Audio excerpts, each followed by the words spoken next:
Welcome back. This is Smartboard Training 1.2 for the 4000 series boards.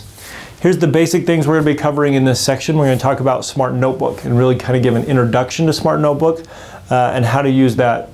Basically use it like a whiteboard to start out using that. So as far as opening up Smart Notebook, this is the icon for Smart Notebook in version 16. Version 16.1 came out just a little bit ago, and the icon for that is going to be a little bit different, but that's what most people are going to be familiar with.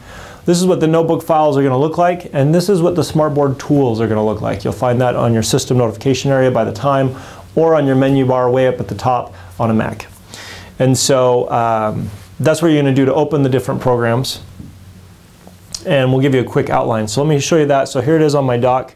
It looks very similar to what you saw earlier. That's what I'm going to do to click on to open that up. You may have that icon on your desktop. If you can't seem to find that, down by your time you can find the Smartboard tools. If I click on that, I will find Notebook at the top of the list. Again, if I'm on a Mac, that's going to be at the top, and I'm going to click on that. It's going to give me an option for Notebook.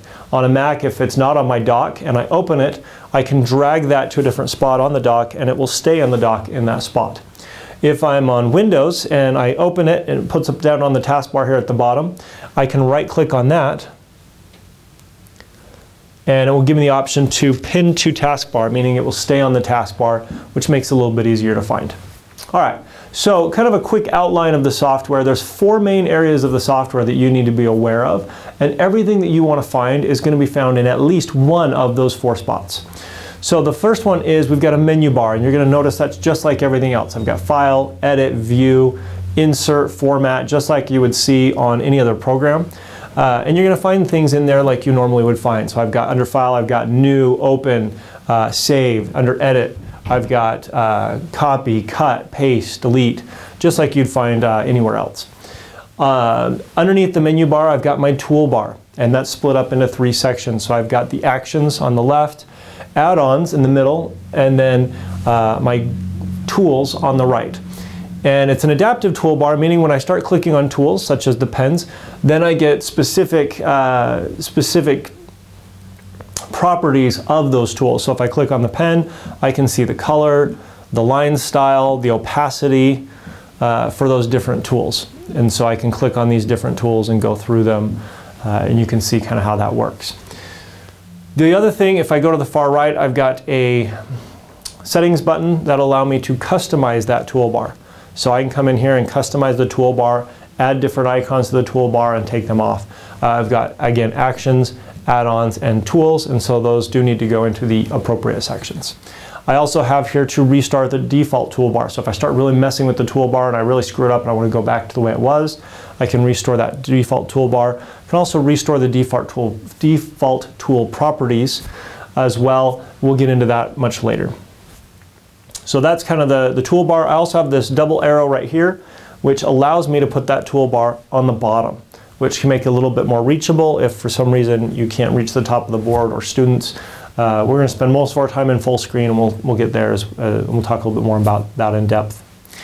So we've got the menu bar, the toolbar, then we've also got the side tabs. So this side area has some side tabs, and as I click those different tabs, you'll see different things pop up in that side tab area. So what most people are used to seeing is the pages, and that's the page sorter tab, and then there's several other tabs there. And then as this is the page area in my notebook, and so everything on this section is an object, and so when I click on something, it selects it. You'll see a little box around it, and then I've got a green handle at the top that allows me to rotate. The one in the gray at the bottom allows me to resize, and then there's that drop down box which gives me all those same options as if I had right click. So let's go through those. Again, we talked about the menu bar. You're going to find that same as everything else.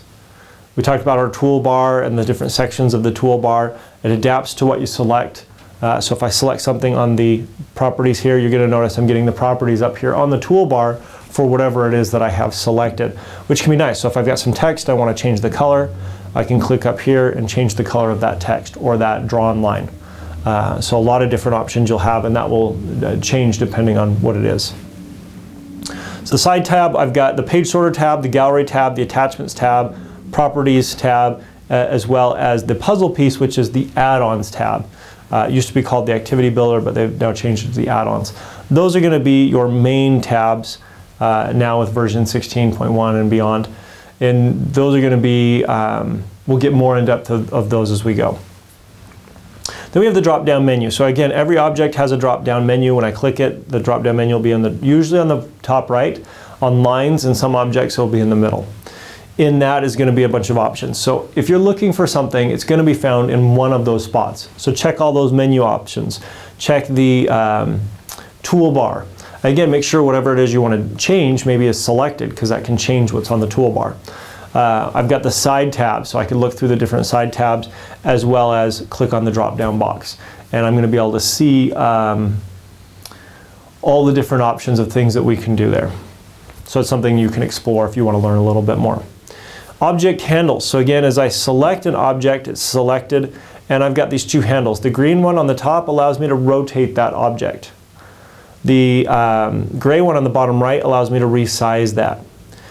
One thing that's kind of cool with the 4000 series board is it is a multi-touch board. Now with it uses the built-in drivers, and so on a Mac you're not going to get the same multi-touch capabilities as you are in Windows, because Mac and Windows handles touch differently.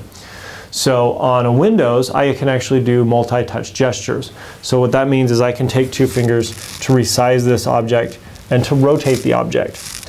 On a Mac, that's going to run a little bit differently. I think you can get some zoom capabilities. I'm not sure on the rotate and resize. So that's something you want to play with. You may want to select it though, and then resize that again with two fingers, and then rotate that. But I know you can do some zooming in on a Mac with the two fingers.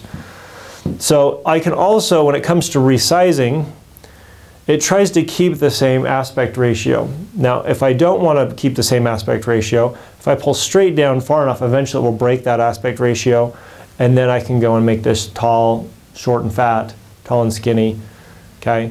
But by default, it's going to try to keep that. So that allows you to do some really cool things. So let's talk about how do we actually use this in the class to teach. That's going to be one thing you want to ask yourself is, hey, this is a great tool, but how do I use that to teach a concept? So here we're teaching about graphing. So we may ask the students, okay, how many of you, what's your favorite color that we've got here, 4 different colors? How many of your favorite color is red? And so we may say 8, I have 8 students come up.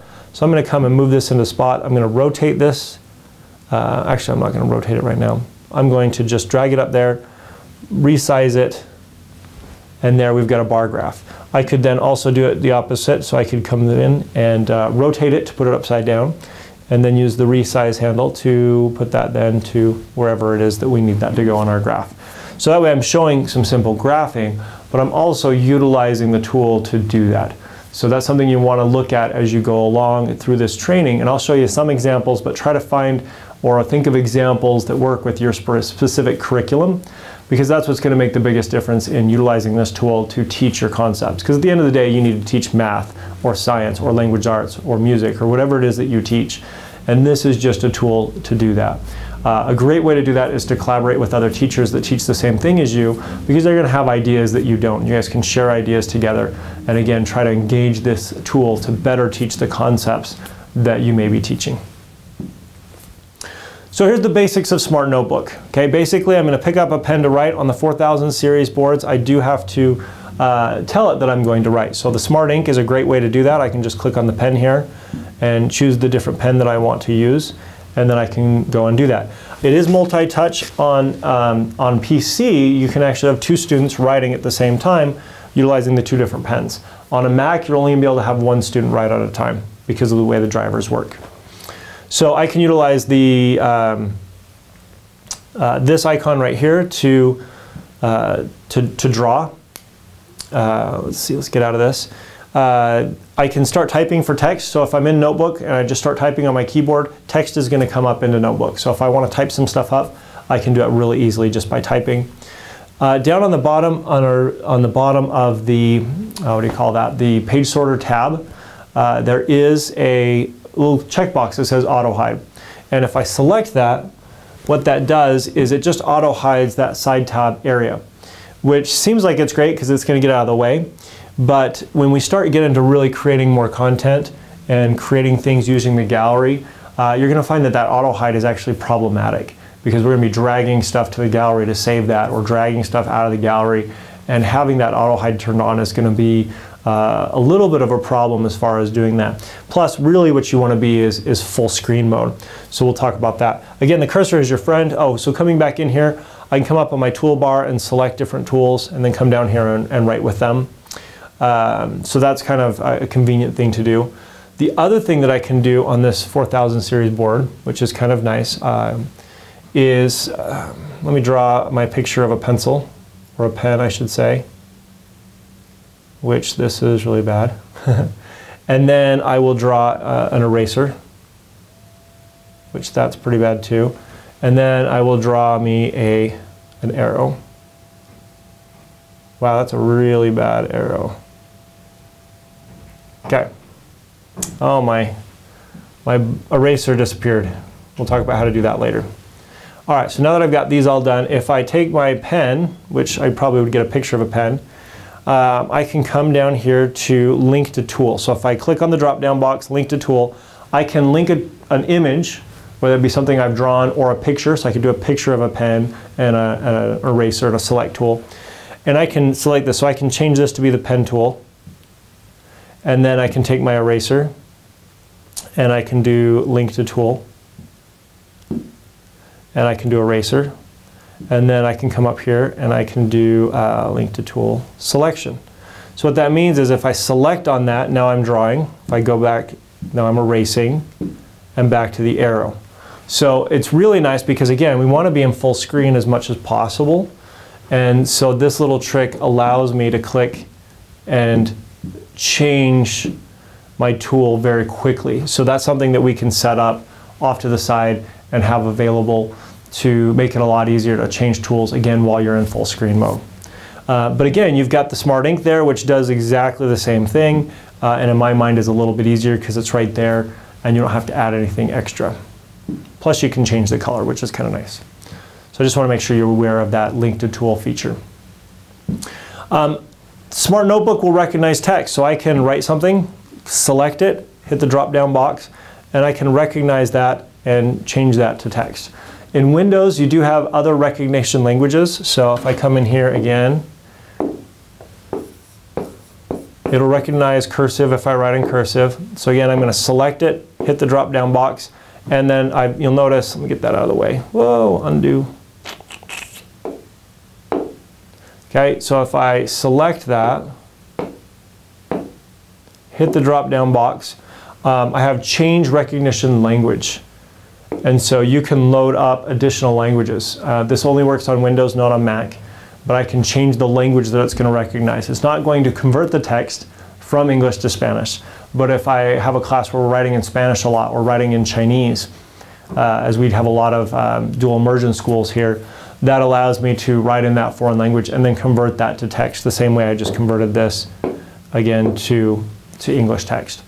Whatever color I write it in and about the same size is what it should convert that to, and it will convert it to whatever your default font is. I have other videos that show how to change your default font. Alternate tools. So I'm not just left with using the pens or my fingers. If you want to grab a paintbrush or a tennis ball. Some students have maybe dexterity issues. Special ed students can hold a tennis ball, but they don't have the fine motor skills to hold a pen. So you can have your students interact with the board with anything. So if I come up here and select a pen, I could then, with my pink pen here, I could write with my elbow. Maybe. What happened? There we go. So I can come up with my elbow and I can write, or my finger, or like I said, a paintbrush. If you're going to do a paintbrush, I'd try to get one with stiff bristles, because you don't want the metal part that holds those bristles together to scratch the screen. And so having stiffer bristles means that it's less likely to do that, or at least that's my experience. All right, and then we've got a few gestures. So we talked a little bit, actually no, we haven't really talked a little bit. So I'm going to go ahead and write up here a little bit and then go back to my arrow. So we did talk already about the rotate and resize. So I can click two fingers to rotate or to resize. If I get my eraser and I erase a circle and then erase really quickly in that circle, it will erase everything in that circle. So let me show you that again. So if I erase a circle, whoops, go back to my eraser, erase a circle, erase, tap really quickly in the middle, and they call that a circle tap erase. I can group things. So let me go back to my pen tool here. So I can say hello, and then Bob. Okay, and I go back to my cursor, and I can see that Bob is all grouped together, hello is all grouped together. Now you'll notice when I started moving Bob around, it actually broke that up, and so every pen stroke is a different object. So if I select all of those and I wiggle it back and forth, it will group them. So if I want hello and Bob to be together, whoops, then I can select both of these. So again, I'm just doing a marquee select, dragging a box around both of them, wiggle it back and forth, and it will group those two together. It's good to know about that because every once in a while you'll have a student with shaky hands or something like that who will come up to move something and it will break that apart. So it's good to know ahead of time that that's something that could happen. Explain to the students what happened and just wiggle it and it will group those back together. It's also helpful when you're writing on the board and trying to manipulate and move things around because sometimes it'll group things together that you don't really want. Like I didn't want these grouped together, wiggle that, move that over. Okay, or I can break those apart and I could then take the first two letters, regroup them together, the last three letters, group those together if I'm talking about word families, something like that. So it allows me to manipulate that text a little bit better. So again, just click and drag to select, wiggle, and that will do that. Flicking, so I can flick an object, and if I do it hard enough, it will bounce off the walls, which is kind of fun. The students love that. So that's something that you can do as well. I created a math game in the Smart Exchange. We'll talk about the Smart Exchange later, which is where you can go to get lessons other teachers have made. It was like a shuffleboard, so they'd flick a puck across and it would land. Wherever it landed, they had to add up their score to practice simple math skills for kindergarten, first grade. So lots of fun things you can do there. Swiping, so if I flick in an area where I'm not touching an object, and basically that's a swipe and that will change the page. So I can swipe from right to left to go to the next page, from left to right to go to the previous page. We already talked about rotate, scale, zoom, pan. I can use two fingers to go up and down to basically like scroll or pan. I can also use two fingers where there's not something to zoom in on the page if I need to, which allows me to zoom in and out, which is kind of nice. And that's it. So we talked about opening up Smartboard. We talked about identifying the four main areas. So again, we've got the menu bar, the toolbar, the side tabs, and that drop-down box. Talked about how to rotate and resize objects. We talked about how to use Notebook to draw and write. Talked about writing words and recognizing as text, as well as alternate tools and gestures. The nice part is you can open up Smart Notebook, get a blank whiteboard space, and just start writing. Okay? That's going to be one of the first things you may want to do with your Smartboard is just use it like you would a whiteboard. And that's a very comfortable way to get started using your Smartboard.